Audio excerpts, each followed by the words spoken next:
আসসালামু আলাইকুম। আজকে আম্মু হাঁসের মাংস রান্না করবে। প্রথমে গরম তেলে পেঁয়াজটা দিয়ে নিল, তারপর পেঁয়াজটা ভাজার পর আদা রসুন বাটা দিয়ে দিল,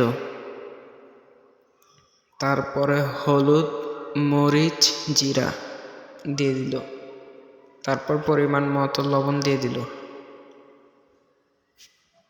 লবণ দেওয়ার পর মশলাটা কষিয়ে নিল।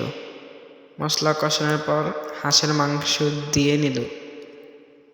হাঁসের মাংস অনেকক্ষণ কষানোর পর দেখেন কি সুন্দর একটা কালার এসে পড়েছে।